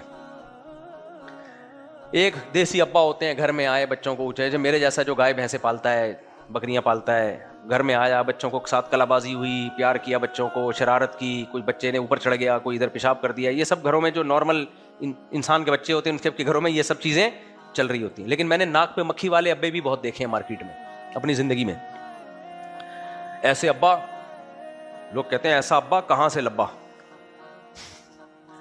ابا بہت بڑے آفیسر ہیں، وہ آئیں گے بڑے آرام سے اپنے بیٹھے اور چیزیں سب سیٹ رکھی ہوئی ہیں، کوئی چیز، کوئی بچے بھی خوف سے نا کانپ رہے ہیں، مجال ہے کوئی دائیں سے بائیں کر دے کوئی چیز سے بیٹھے ہوئے آ کے۔ ابا بچوں کو پیار بھی کریں گے، بیٹا کیسے ہو، how are you, fine, nice, بس ایسے بچے کو آرام سے کچھ جیب خرچی ورچی دے دی، تھینک یو، چلو گئے۔ بڑی ڈسپلن کے ساتھ بچوں سے ملا جا رہا ہے، کوئی کلا بازی نہیں ہے، کوئی یہ نہیں کہ بچوں کے گال پہ پیار کر رہے ہو پھر گھما رہے ہو، جیسے ہوتا ہے بچوں کے ساتھ، جیسے مزہ آتا ہے بچوں کی، اپنے بچے ہوں یا پوتے نواسے ہوں، آدمی ان کے ساتھ توتلی آواز میں باتیں کر رہا ہوتا ہے، کیا خیال ہے؟ انہی جیسا بن جاتا ہے نا، آنکھیں یوں یوں کر کے دکھا رہا ہوتا ہے بچوں کو۔ لیکن جو بڑے ڈیسنٹ قسم کے لوگ ہوتے ہیں وہ اس سب چھچوری حرکتیں نہیں کرتے، اس سے ان کا وقار کیا ہوتا ہے؟ خراب ہوتا ہے۔ عربوں میں یہ چیزیں بہت زیادہ تھیں، غیرت ویرت نا کے مسئلے بہت بنا لیا کرتے تھے عرب لوگ۔ تو ایک عرب آیا، ہمارے نبی کو دیکھا بچوں کو پیار کرتے ہوئے، تو اس عرب سردار نے کہا کہ میرے 10 بچے ہیں، میں نے کسی ایک کو بھی آج تک اپنے قریب نہیں آنے دیا، ایسا روب ہے میرا۔ تو آپ نے فرمایا کہ اللہ نے، حدیث کا مفہوم ہے، مجھے پورے الفاظ یاد نہیں، کہ اللہ نے اگر تمہارے دل سے رحم نکال لیا ہے، اللہ نے اگر تمہارے دل سے رحم نکال لیا ہے، تو آگے مجھے الفاظ پورے یاد نہیں کہ تو پھر یعنی ہم کیا کر سکتے ہیں اس میں، یا یہ فرمایا کہ جو لوگوں پہ رحم نہیں کرتا اللہ بھی اس پہ رحم، یعنی تمہیں اپنی اولاد سے شفقت نہیں ہے، اس سے اتنا ریزرو ہو کے بیٹھے ہوئے ہو تم۔ کیسی سیرت یہ اس کلچر میں، اب تو کر لیتے ہیں لوگ بے تکلف ہوتے ہیں، لیکن وہ کلچر جس میں عرب اپنے بچوں سے بے تکلف نہیں ہوتے تھے، اس کلچر میں پیغمبر سیدنا حسن حسین کو اپنے پشت مبارک پہ بٹھایا ہوا ہے, خطبے کے دوران گود میں اٹھایا ہوا ہے, اور کمال کی بات بیٹی کو تو بالکل ہی لفٹ نہیں کراتے تھے عرب. یہ تو لڑکوں کی بات ہو رہی ہے, بیٹی کو تو غیرت کے خلاف کہ یہ پیدا کیوں ہو گئی, زندہ دفن کرتے تھے. اور ہمارے نبی نے صحیح بخاری مسلم کی حدیث ہے کہ اپنی بیٹی کی بیٹی 2 سال 2.5 سال ان کی عمر تھی, ان کو کندھے پہ بٹھا کے 4 رکعتیں نماز کی پڑھائی ہیں آپ نے. بیٹی سے اتنا بے تکلف کوئی لیڈر کرتا ہے ایسے؟ نماز میں آپ آئے اور یعنی جب رکوع میں جاتے تو ان کو اٹھا کے نیچے کر دیتے, پھر جب سردے سے جا کے اٹھتے دوبارہ اٹھا کے کندھے پہ بٹھا لیتے. پوتی کو اپنی یعنی نواسی کو اتنی زیادہ عزت دی آپ صلی اللہ علیہ وسلم نے. تو یہ بے تکلف سیرت ہے بھائی. آپ بھول گئے ایک دفعہ ظہر کی نماز, نبی صلی اللہ علیہ وسلم ظہر کی نماز پڑھا رہے تھے, 4 ظہر یا عصر کی نماز تھی, 4 کے بجائے 3 رکعتوں پر آپ نے سلام پھیر دیا. یہ حدیث سناتے ہوئے اور پڑھتے ہوئے بڑا مزہ آتا. 3 رکعتوں کے بعد آپ صلی اللہ علیہ وسلم نے سلام پھیر دیا بھولے سے. پیچھے حضرت ابو بکر و عمر بیٹھے ہوئے ہیں. حدیث کے الفاظ ہیں فہابا ان یتکلما, وہ دونوں گھبرائے کہ نبی سے اس بارے میں بات کریں, کیونکہ نبی کا روب تھا نا. وہ انہوں نے کہا بھائی بس 3 پڑھ لی ہیں. تو کچھ لوگ پیچھے سے نکل گئے, مبارکباد دے رہے ہیں کہ بھائی اللہ نے 4 رکعتوں کو منسوخ کر کے کتنا کر دیا, 3. مبارک ہو بھائی, آج سے کتنی رکعتیں ہوا کریں گی, 3 ہوں گی. وہ تو نکل گیا بھائی, چلو بھائی مبارک, کیونکہ نبی کا عمل تو دلیل ہے. اور ابو بکر و عمر پریشان ایک دوسرے کو دیکھ رہے ہیں, ہمت نہیں ہو رہی, کیونکہ روب تھا کہ بھائی ایسا نہ ہو ہم نبی سے پوچھیں تو آپ غضبناک ہو جائیں کہ بھائی جب میں نے ایک کام کیا ہے تو اس کا مطلب آج سے یہی ہوگا. اس کا امکان تھا نا. دیہاتی لوگ ایسے موقع پہ بول دیا کرتے تھے, وہ بے تکلف ہوتے ہیں. تو ذوالیدین ایک صحابی تھے جن کا نام تھا ہاتھوں والے, یعنی لمبے ہاتھ تھے ان کے. تو انہوں نے صف میں بیٹھے بیٹھے زور سے آواز بلند کی, اقصرت الصلاۃ ام نسیت یا رسول اللہ, کہ نماز میں اللہ نے کمی کر دی ہے یا رسول اللہ آپ بھول گئے ہیں, آپ کو بھول ہو گئی ہے. آپ نے بڑے کانفیڈنٹلی فرمایا کل ذالک لم یکن, نہ میں نماز میں بھولا ہوں نہ اللہ نے کمی کی ہے, یعنی میں نے پوری 4 پڑھائی ہیں, نہ اللہ نے نماز میں کمی کی ہے نہ میں بھولا ہوں. بھائی 4 رکعتیں ہوئی ہیں. اب صحابہ تو اور خاموش, لیکن وہ صحابی نے کہا نہیں, قد کان بعض ذالک, کچھ تو یقیناً ہوا ہے, یا آپ بھولیں یا نماز میں کمی ہوئی ہے, دونوں میں سے ایک کام ہوا ہے لازمی. اب دیکھو نہ ہمارے نبی کو غصہ آیا اس پہ, حالانکہ جب آپ نے یہ کہہ دیا کہ نہ میں بھولا ہوں اور نہ نماز میں کمی ہوئی ہے, تو آگے سے اب تو جواب نہیں بنتا تھا نا. بھائی پیغمبر کہہ رہے ہیں نہ میں بھولا ہوں نہ میں نماز میں کمی ہوئی ہے, تو اب اگر صحابی دوبارہ کہیں نہیں کچھ تو ہوا ہے لازمی, دونوں میں سے ایک کام تو 100% ہوا ہے, یا اللہ نے 4 کی 3 کر دی ہیں, یا آپ 4 کے بجائے 3 پہ آپ نے سلام پھیر دیا, کچھ تو ہوا ہے. اب تو غصہ آنا چاہیے نا. کوئی پیر ہو, جاہل پیر, وہ ایک کانفیڈنٹلی کوئی بات کہ نہیں ہوا, اگلا کہ ہوا ہے, آپ کیا کہ میں تیرے کو بیوقوف نظر آ رہا ہوں. جاہل پیر یہی کہے گا نا, تو سب کے سامنے میری بےزتی کرانے کے لیے بیٹھا ہوا ہے یہاں پہ, لگائے گا چماٹ, دبا یہاں سے. لیکن ہمارے نبی صلی اللہ علیہ وسلم نے کوئی نہیں. بھائی انسانوں میں سے بھول ہو سکتی ہے, اور بعض دفعہ بھول کے انسان سمجھتا ہے کہ نہیں بھولا میں. تو جب ان صحابی نے اتنے کانفیڈنٹلی کہا نا کہ کچھ تو ہوا ہے یقیناً, یا تو آپ بھولے ہیں یا اللہ نے 4 کی کتنی کر دی ہیں, 3, پھر آپ نے صحابہ سے بولا آپ بتاؤ بھائی کیا ہوا ہے. وہی نا خبر متواتر, بھائی ایک آدمی کی خبر غلط بھی تو ہو سکتی ہے, پیچھے اور بھی تو نمازی تھے, آپ سب بتائیں. سب نے کہا آپ نے 3 رکعتیں پڑھی ہیں. سب نے کیا کہا, کوئی بات نہیں, انما انا بشرم مثلکم, میں بھی انسان ہوں, بھائی غلطی ہو سکتی ہے. پھر آپ نے سجدہ سہو بھی کیا, 1 رکعت بھی الگ سے پڑھائی آپ صلی اللہ علیہ وسلم نے. تو جو عقل مند لوگ ہیں وہ ان تمام باتوں کو نبی کے نبی ہونے کی دلیل سمجھتے ہیں. جھوٹے لوگ ایسے نہیں ہوتے, اور احمق اور کم ظرف لوگ سمجھتے ہیں کہ یہ کیسے نبی ہیں بھائی, یہ تو بھول بھی رہے ہیں, اور بھولنے کے بعد یاد دلانے پر یاد بھی نہیں آ رہا, غسل کرنا بھول رہے ہیں. یہ کیا بات ہے, آپ کا تو وقار کے خلاف ہے. اپنے بچوں کو کندھوں پہ بٹھایا ہوا ہے, خطبہ دے رہے ہیں, اپنے بچوں کو نماز میں سردے کی جگہ اپنی پشت پہ بٹھایا ہوا ہے, اور اپنی بیٹی کی بیٹی کو لا کے نماز پڑھا رہے ہیں. یہ تو وقار کے خلاف ہے. پیغمبر تو ایسے نہیں ہونا چاہیے ان کو. تو دیکھو دنیا میں جتنے بڑے بڑے لیڈر گزرے ہیں, یہ جو جنگی لیڈر ہوتے ہیں, کیسا ان کا ایک روب دبدبا ہوتا ہے. یہ اس طرح کے نہیں کر رہے ہوتے, یہ ان میں ایسا ظرف نہیں ہوتا ہے. گھر کی سیرت دیکھ لو نبی صلی اللہ علیہ وسلم کی. آپ کے گھر کی سیرت، آپ کے گھر کے باہر کی سیرت، جنگوں میں آپ کی تدبیریں. تو ایک بات ہمیں پتہ چلتی ہے، آپ صلی اللہ علیہ وسلم کی زندگی تکلفات سے کیا تھی؟ خالی. تکلف نہیں بالکل. ایک دفعہ آپ صلی اللہ علیہ وسلم نے قسم اٹھائی.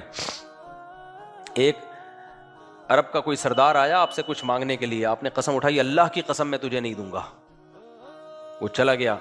پھر آپ صلی اللہ علیہ وسلم نے بلایا، فرمایا ان کو صدقہ دو. انہوں نے کہا میں آپ سے قسم نہیں توڑواؤں گا آپ کی، آپ نے تو قسم اٹھائی ہے. تو آپ نے فرمایا اگر کوئی شخص کسی بات پہ قسم اٹھا لے اور بعد میں خیال ہو کہ نہیں وہ کام کر لینا چاہیے تو اپنی بات سے رجوع کر لے. صحیح ہے نا؟ اور قسم توڑ کے کفارہ ادا کر لے. تو اس وقت یعنی بزبان حال آپ نے بتا دیا، اس وقت میرا خیال یہی تھا تمہیں بالکل نہیں دینا چاہیے، لیکن بعد میں مجھے خیال آیا کہ نہیں وہ خیال میرا ٹھیک نہیں تھا، ان کو دے دینا چاہیے. تو اس وقت میں نے قسم اٹھا لی تھی، اب میں قسم توڑ کے کیا کر دوں گا؟ کفارہ. بھائی انسان تو ایسے ہی ہوتے ہیں نا، انسان تو اسی طرح ہی ہوتے ہیں. تو ہمارے نبی نے اپنی حیثیت یہ بھی بتائی کہ میں بشر ہوں، اور امت سے منوایا بھی کہ میں کیا ہوں؟ بشر ہوں، مجھے بشر ہی رہنے دینا. ہاں جو دین کی باتیں ہیں، جو اللہ کا پیغام آپ نے پہنچایا ہے، اس میں آپ سے خطا نہیں ہو سکتی. تبھی حدیث میں آتا ہے کہ اس زبان سے حق کے سوا کچھ نہیں نکلتا، چاہے میں غصے میں ہوں چاہے میں غصے میں نہ ہوں. جیسے ہم تو غصے میں ہوتے ہیں، جو باطل بات کہہ دیتے ہیں نا بعد میں رجوع کرتے ہیں، لیکن ہمارے نبی نے ایسا نہیں ہے کہ غصے میں آپ نے کوئی شرعی مسئلہ بتایا ہو، بھائی کسی کو صدقہ دینا ہے یا نہیں دینا، اس کا شریعت سے براہ راست تعلق نہیں ہے نا، یہ تو انسان کی ذاتی رائے پر ہوتا ہے، اس میں رائے تبدیل بھی ہو سکتی ہے. لیکن شریعت کے جو جائز ناجائز حلال و حرام بتائیں وہ کس کا پیغام تھا؟ وہ اللہ کا. اس میں آپ سے غلطی نہیں ہو سکتی. ان ہوا الا وحی یوحی، وہ وہی ہے جو اللہ کی طرف سے نازل ہوتی ہے. سمجھتے ہو کہ نہیں سمجھتے ہو؟ تو میں یہ بتا رہا تھا کہ ہمارے نبی نے ایسے دعوے نہیں کیے. آج میں نے بخاری کی حدیث طلبہ کو پڑھائی ہے کہ ایک یہودی کا صحابی رسول سے بحث ہو گئی. یہودی نے کہا کہ اس ذات کی قسم جس نے موسیٰ کو فضیلت دی تمام پیغمبروں پر، کچھ اس طرح کی حدیث تھی. آج ہی پڑھائی ہے لیکن مجھے پورے الفاظ یاد نہیں آ رہے اس کے، کیونکہ حدیث بہت سارے طرق سے مروی اور بہت مختلف طرح کے متون ہیں. تو جب انہوں نے کہا نا، انہوں نے موسیٰ علیہ السلام کو نبی صلی اللہ علیہ وسلم پر فضیلت دی، تو صحابی رسول نے ایک تھپڑ لگا دیا یہودی کے. صحابی رسول غیرت آ گئی کہ ہمارے نبی کا مقام تو سب سے زیادہ ہے، اتنی زور سے تھپڑ لگایا. تو یہودی آیا نبی کے پاس کہ انہوں نے مجھے مارا ہے تھپڑ. تو آپ صلی اللہ علیہ وسلم نے صحابی کو بلا کے تنبیہ کی، فرمایا مجھے موسیٰ پر فضیلت مت دو. کیسی تواضع تھی. فرمایا جب قیامت قائم ہوگی نا تو انبیاء اللہ کے عرش کی طرف جائیں گے، تو میں جب عرش کی طرف جاؤں گا تو میں دیکھوں گا موسیٰ علیہ السلام پہلے ہی عرش کے پائے کو پکڑ کے کھڑے ہوئے ہیں. فرمایا مجھے معلوم نہیں ہے کہ اللہ تعالیٰ نے موسیٰ علیہ السلام کو مجھ سے پہلے زندہ کیا قیامت کے دن، ام جزیہ بساقۃ طور، یا کوہ طور پہ جو موسیٰ علیہ السلام بے ہوش ہوئے تھے نا، اللہ نے کہا تھا کہ تم مجھے نہیں دیکھ سکتے، تو موسیٰ علیہ السلام نے کہا تھا میں دیکھوں گا، اور پھر بے ہوش ہو گئے تھے. تو اس بے ہوشی کے بدلے میں اللہ نے یہ آپ کو ایوارڈ دیا ہے کہ آپ عرش پہ مجھ سے پہلے پہنچ چکے ہوں گے. کیسی تواضع ہے بھائی. آپ مجھے بتاؤ، میں پیر ہوتا، آپ کا مقابلہ کسی دوسرے مرید سے ہو رہا ہوتا، وہ کہتا ہمارا پیر مفتی طارق مسعود سے افضل ہے، آپ کہتے نہیں، آپ تھپڑ لگا دیتے. وہ میرے پاس آتا، میں کہتا صحیح تھپڑ لگایا، بالکل بالکل، بلکہ 2 تھپڑ میری طرف سے بھی، میں اس کا پیر ہوں تو میں ہی سب سے بہتر ہوں. تو مجھے، حالانکہ ہمارے نبی سب سے بہتر ہے تمام پیغمبروں میں. تو یہ صرف تواضع تھی نا کہ بھائی نام لے کے مجھے کیوں فضیلت دے رہے ہو موسیٰ کلیم اللہ پر. مقصد حدیث کا یہی تھا کہ نام لے کے مقابلے مت کرو، اجمالی بات کیا کرو. اللہ نے ہمارے نبی کو تمام پیغمبروں کا سردار بنایا. نام لینے میں دوسرے پیغمبر کی توہین ہے. اب کوئی نام لے، دیکھو ہم کہتے ہیں یہ فلاں عالم کے پاس بہت علم ہے، ٹھیک ہے بھائی بہت علم ہے، فلاں عالم کے پاس فلاں مولانا سے بھی زیادہ علم ہے، فلاں مولانا سے بھی زیادہ، وہ فلاں مولانا آ جائیں گے. ابے تو ہمیں کیوں نیچے دکھا رہا ہے یار، کیا خیال ہے بھائی؟ تو بس یہ بتا دے فلاں کے پاس بہت علم ہے تو ہمارے. یا آپ ایک عورت کہہ رہی ہے کہ میرا شوہر جو ہے بہت اچھا ہے، تیرے شوہر سے بھی اچھا، فلانے کے شوہر سے بھی اچھا، فلانے. تو عورتیں کہیں گی نا تم اپنے شوہر کی تعریفیں کرو، ہماری اگر عورتیں غیرت مند ہوگی تو کہیں گی ہمارے میاں کی برائی مت کرو. تو مقابلے کرنے سے منع کیا ہے نبی صلی اللہ علیہ وسلم نے. یہ نبی صلی اللہ علیہ وسلم کی تواضع. اسی طرح حدیث میں آتا ہے لا تفضلونی علی یونس ابن متی، یونس علیہ السلام پر مجھے فضیلت مت دو. کیوں ہوا کیا ہے؟ یونس علیہ الصلوۃ والسلام مچھلی کے پیٹ میں چلے گئے تھے نا، اللہ کی پرمیشن کے بغیر اپنی قوم کو چھوڑ کے چلے گئے، تو اللہ نے تنبیہ کے طور پہ مچھلی کے پیٹ میں ڈال دیا. تو قرآن نے اس واقعے کو بیان کیا ہے، اذ ابق الی الفلک المشحون، جب وہ بھاگے، فرار ہوئے، یہ الفاظ استعمال کیے. تو اس سے یونس علیہ السلام کی کسی کے دل میں توہین آ سکتی ہے کہ یار وہ تو پیغمبر ہو کے بھی اللہ کی اجازت کے بغیر چلے گئے. تو ہمارے نبی نے اس کا علاج کیا کہ نا نا نا، یونس علیہ السلام کی توہین نہیں آنی چاہیے، اللہ اور یونس کا معاملہ الگ ہے. فرمایا ایسا نہ ہو، کیونکہ ہمارے نبی نے کوئی کام اللہ کی پرمیشن کے بغیر نہیں کیا. تو کوئی کہہ سکتا تھا بھائی یونس علیہ السلام تو دعوت کے کام میں لگے رہے اور اللہ کی پرمیشن کے بغیر قوم کو چھوڑ کے چلے گئے، اور ہمارے نبی تو احد میں اپنی قوم کے مشکل وقت میں بھی کھڑے رہے. تو یہ ہو سکتا تھا نا، لوگ اس طرح سے کمپیئر کریں، اس سے یونس علیہ السلام کی فضیلت کم ہوگی. تو اس لیے آپ نے فرمایا یونس ابن متا پر مجھ کو فضیلت مت دو. ان کے والد کا نام متا تھا. تو یہ بھی تواضع ہے نبی صلی اللہ علیہ وسلم کی. تو حضرت حکیم الامہ نے لکھا ہے، بالکل صحیح لکھا ہے، کہ سچا آدمی وہی ہوتا ہے جو بے تکلف ہو، اور جو جھوٹے ہوتے ہیں وہ باتوں کو گھماتے ہیں. تو وہ کہتے ہیں میں ہی کرتے رہتے ہیں ہر وقت بیٹھ کے. وہ میں کسی عرب کنٹری کے ڈاکٹر کا بتا رہا تھا، تو انہوں نے کہا دبئی میں بھی ماشاءاللہ ان پہ پابندی لگ گئی، الحمدللہ یو کے میں بھی، کیونکہ اتنی بڑی شخصیتیں کہ سب ڈاکٹروں کی دکانیں کیا ہو رہی تھیں، بند ہو رہی. مجھے اندازہ ہو گیا کوئی بہت بڑی فلم آئی ہے مارکیٹ میں. خیر جب میں گیا پھر انہوں نے علاج بتایا، فلاں بیماری کا یہ علاج ہے، فلاں بیماری کا، جو ہم نے کبھی سنے بھی نہیں. تو میں تو نہیں بیٹھا گیا، اٹھ کے جانے لگا. لوگوں نے مجھے بٹھایا، میں نے کہا یار پھینک رہا ہے اس کو، پھینکنے تو بیچارے کو. تو تم لوگ اس سے کہتے ہیں نہیں اس کے ہاتھ میں اللہ نے بڑی شفا رکھی ہے. میں نے کہا تمہارے لیے رکھی ہوگی بھائی، یہ کون سی ایک چیز آئی ہے. تو جیسے ڈاکٹروں میں کوئی ایک ڈاکٹر آئے اور سب ڈاکٹروں کو کہے کہ یہ سارے میرے خلاف اس لیے ہو گئے ہیں کہ ان کی دکانیں بند ہو رہی ہیں، تو تواتر ان زیادہ ڈاکٹروں کے ساتھ ہے. تواتر ایک صحیح نہیں ہو سکتا میرے بھائی. ایک کو صحیح قرار دے کر سارے ڈاکٹروں کو آپ بولو گے یہ پاگل ہو گئے ہیں، ایسا نہیں ہو سکتا. حکیم آتے ہیں یوٹیوب پہ دیکھ لو، میں وہ چیز لے کر آیا ہوں بھائی، کوئی حکیم نہیں بتائے گا تمہیں. یہ کیوں نہیں بتائے گا؟ وہ مریخ سے آئے ہوئے لوگ ہیں، وہ اس زمین میں پیدا نہیں ہوئے. تو کیا لے کر آیا ہے جو کوئی نہیں بتائے گا؟ تیرے پر الگ سے کوئی 5ویں آسمانی کتاب نازل ہوئی ہے؟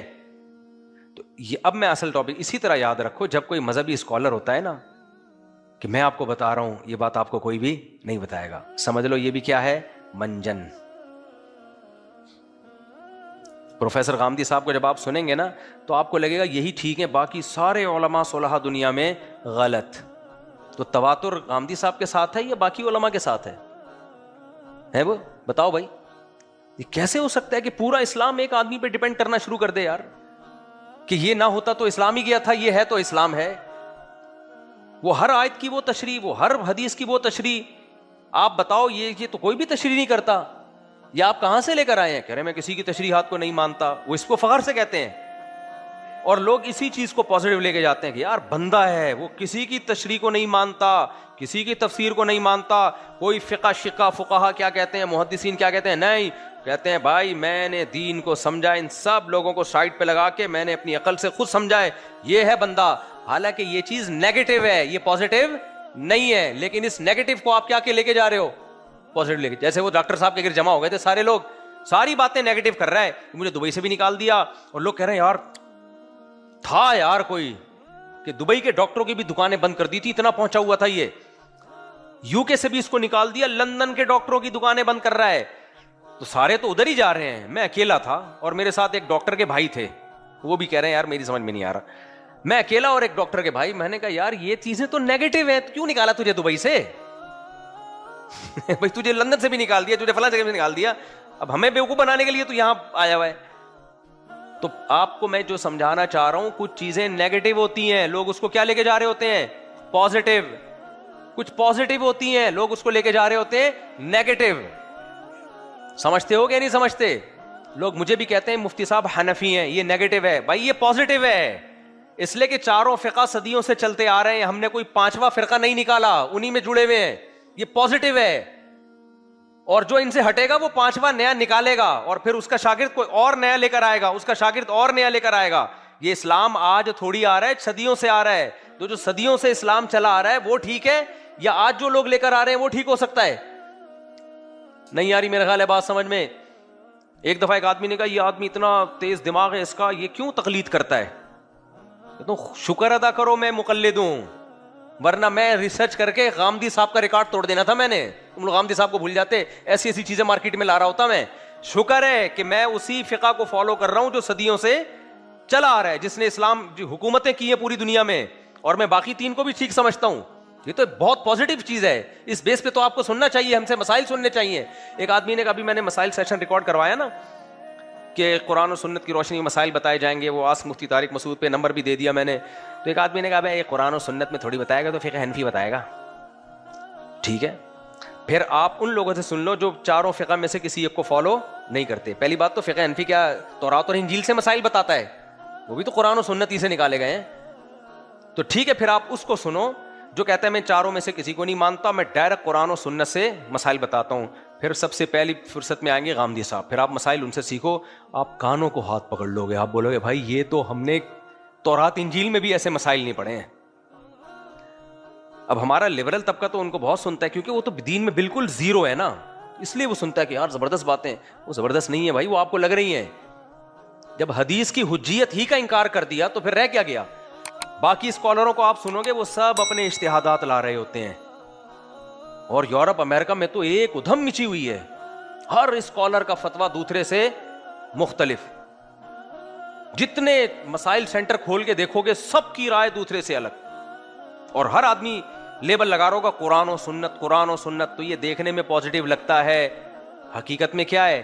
یہ نیگیٹو ہے. ہمارے ایک دوست تھے عالم بنے امریکہ جا کے, تو وہ پہلے انہوں نے کہا یار میں عالم بنوں گا, کسی مسلک میں نہیں بنوں گا, میں ڈائریکٹ قرآن و حدیث کا عالم بنوں گا. تو جب وہ بنے نا تو وہ کھچڑی سی پک گئی, ان کو خود ہی سمجھ میں آ رہا تھا میں ہوں کیا. دوست بعد میں بنے, وہ پہلے دوست نہیں تھے میرے. وہ کھچڑی سی پک گئی, وہ خود کانفیڈنس نہیں ان میں کہ یار میں کدھر جا رہا ہوں, میں کوئی مرتب چیز ہی نہیں ہے. ہر مسئلے کی تحقیق کرو یا کتابوں میں تلاش کرو تو کتابوں میں نہیں پتا, حنبلی فقہ میں دیکھیں, شافعی میں دیکھیں, اہل حدیثوں میں دیکھیں تو قدیم اہل حدیث تو تھے ہی نہیں. پھر ابن تیمیہ کی کتابیں دیکھنا شروع کی تو 99% تو وہ حنبلی ہیں. پھر ان کو فالو کیوں کریں, ان کی رائے سے بھی تو اختلاف کر سکتے ہو, تقلیدی کرنی ہے. اتنے بوکھلائے, پھر کسی عرب عالم کے پاس گئے, انہوں نے بتا, کہتے ہیں کہ یار میں تو پڑھ تو لیا ہے لیکن میں خود عجیب سا ہو گیا ہوں میں. تو کہتے ہیں اس عرب عالم نے کہا کہ دیکھو صدیوں سے, جب سے یہ چاروں فقہ مدون ہوئے نا, صدیوں سے علماء کسی ایک فقہ میں ہی عملی طور پر پڑھتے, چاروں فقہ ہیں لیکن عمل کے لیے کسی ایک کو اختیار کرتے ہیں. پڑھتے تو علماء سب کچھ پڑھتے ہیں, عمل کے لیے. تو اب آپ پراپر وے میں نا ان چاروں میں سے کسی ایک فقہ کو پراپر پڑھو اور پھر باقیوں کو بھی پڑھو, اور عمل کے لیے کسی ایک کو اختیار کر لو. پھر ان کا میرے پاس فون آیا, وہ صاحب میں نے اپنی زندگی کا بہت بڑا حصہ برباد کر دیا ہے. تو مجھے کہنے لگے آپ مجھے فقہ حنفی پڑھا دیں. فون کیا انہوں نے مجھے کہ میں پراپر فقہ حنفی, ایک فقہ پراپر پڑھوں نا میں بیٹھ کے. تو میں نے کہا میرے پاس تو ٹائم نہیں ہے بھائی, میں بھی آپ کو کیسے بیٹھ کے پڑھاؤں, کسی ادارے میں داخلہ لیں جا کے.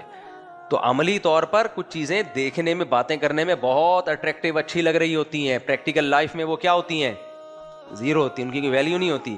تو اس لیے یہ بہت دماغ کی بات ہوتی ہے.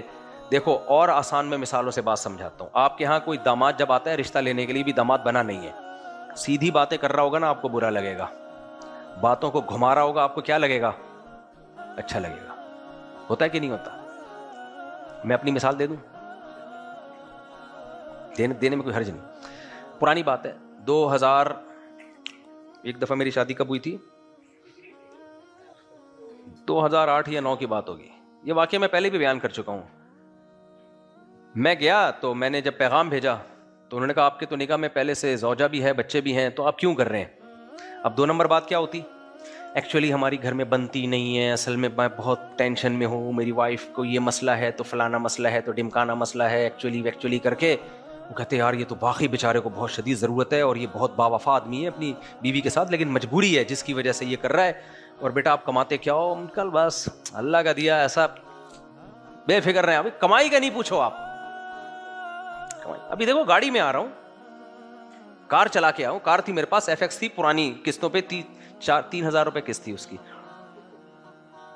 40,000 کی خریدی تھی, 3,000 قسط تھی. ڈینٹر کے پاس گیا تھا کہ اس کی چھت چپکی ہوئی ہے تو سیدھی کرنی ہے, اس نے کہا ہاتھ سے کر دو, یوں کی تو ہوگی. میں نے کہا بلا وجہ میں نے اتنی ٹینشن لی ہوئی تھی. آپ اس کو مذاق سمجھ رہے, حقیقت بتا رہا ہوں.